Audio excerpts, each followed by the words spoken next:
जज ने एक महिला से कहा, तुमने अपने पति के सिर पर कुर्सी दे मारी और वह टूट गई। महिला बोली, जी हाँ, मगर यह मेरा इरादा नहीं था। जज बोला, यानी तुम्हारी नीयत पति पर हमला करने की नहीं थी। महिला बोली, जी नहीं, मेरी नीयत कुर्सी तोड़ने की नहीं थी। पत्नी, जब मैं मर जाऊंगी तो तुम क्या करोगे?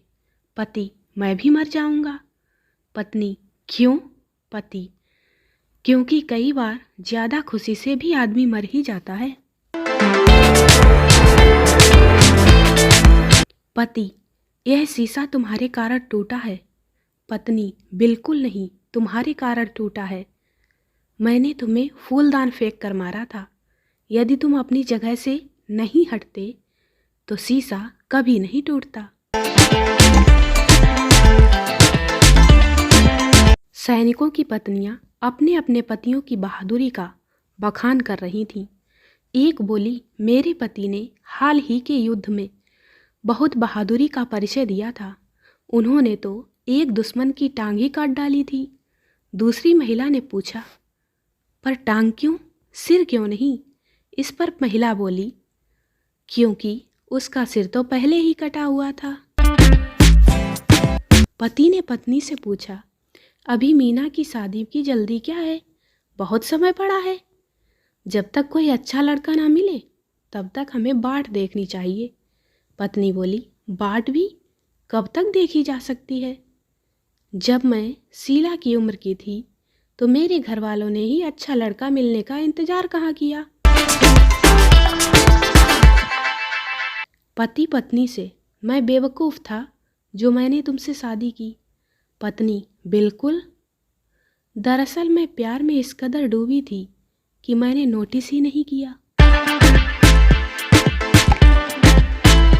पति, सामने खिड़की में जो तोता मैना बैठे हैं, दोनों रोज यहाँ आते संग संग बैठते, चहचहाते हैं और एक हम हैं, हमेशा लड़ते ही रहते हैं। पत्नी बोली, तुमने एक चीज पर ध्यान नहीं दिया। यहाँ बैठने वाले जोड़े में से तोता तो रोज वही होता है, पर मैना हमेशा नई होती है। पत्नी पति से, अगर कोई बदमाश मुझे भगाकर ले जाएगा तो तुम क्या करोगे? पति, मैं उससे कहूँगा कि भगाने की क्या ज़रूरत है, ऐसे ही ले जाओ।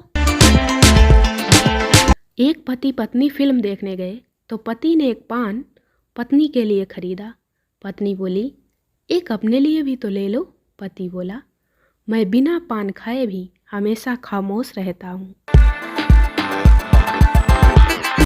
बस में बैठे एक साहब को बार बार छींक आ रही थी, लेकिन हर बार वे उसे जबरदस्ती रोक लेते थे। उनकी हालत देखकर बगल में बैठे एक सज्जन से उनसे कहा, आप एक बार कायदे से छींक क्यों नहीं लेते? कैसे छींकूं?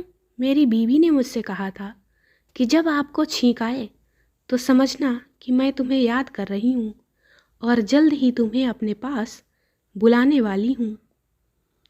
साहब बोले, तो इसमें क्या दिक्कत है? बगल वाले सज्जन ने फिर पूछा, अब क्या बताऊं, असल में मेरी बीवी को मरे 2 साल हो गए हैं और फिलहाल मैं मरकर उसके पास नहीं जाना चाहता। शीला रमा से, तुम्हारे हस्बैंड पाइप से चढ़कर ऊपर अपने घर में क्यों जा रहे हैं? रमा बोली, जब तक इनकी टांग का प्लास्टर ना खुल जाए डॉक्टर ने इन्हें सीढ़ियां चढ़ने उतरने से मना जो किया है। पति पत्नी से, कल तुम मायके गई थी कि रात घर में चोर घुस आए। उन्होंने मुझे खूब मारा पीटा, यहाँ तक कि मुझे मुर्गा भी बना दिया। पत्नी, तो क्या आपने शोर नहीं मचाया? पति, मैं क्या कोई डरपोक था जो शोर मचाता? पत्नी पति से, आज तो नई कंघी खरीदनी ही पड़ेगी, पुरानी कंघी का एक दांत टूट गया है। पति गुस्से में, एक दांत टूट गया तो क्या तुम नई कंघी खरीदोगी? पत्नी, चीखो मत, खरीदनी तो पड़ेगी ही, वह कंघी का आखिरी दांत जो था।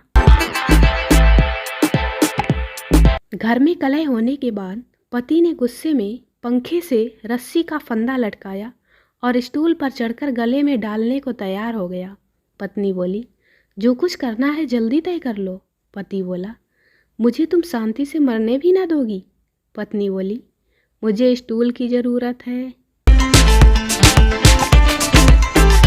पति, रमा, मेरे मरने पर दुकान मोहन को सुपुर्द कर देना। पत्नी, मोहन? उससे अच्छी तो मुकेश दुकान चलाएगा।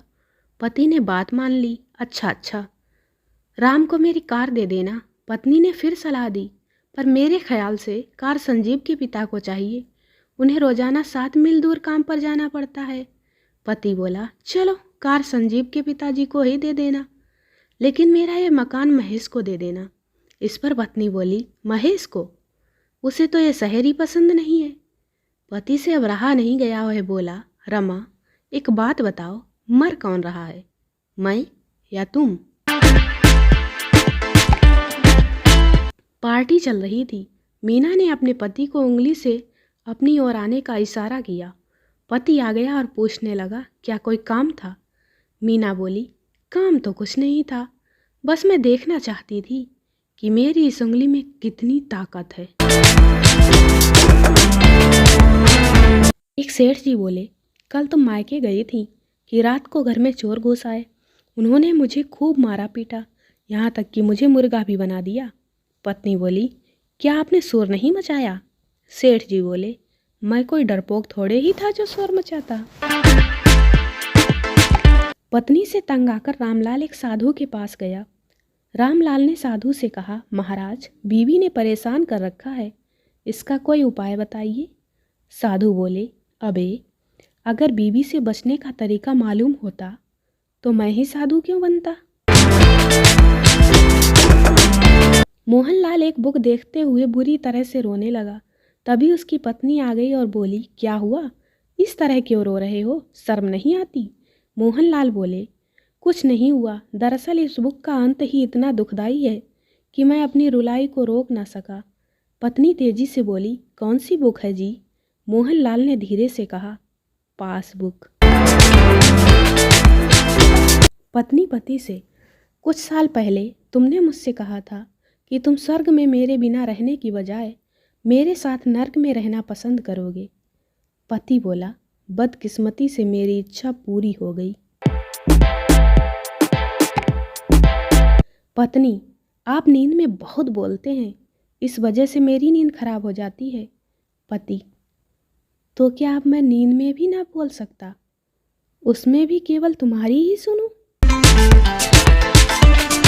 दोस्तों, वीडियो को लाइक करें, शेयर करें, चैनल को सब्सक्राइब जरूर करें। मिलते हैं अगले वीडियो में, तब तक के लिए बाय बाय।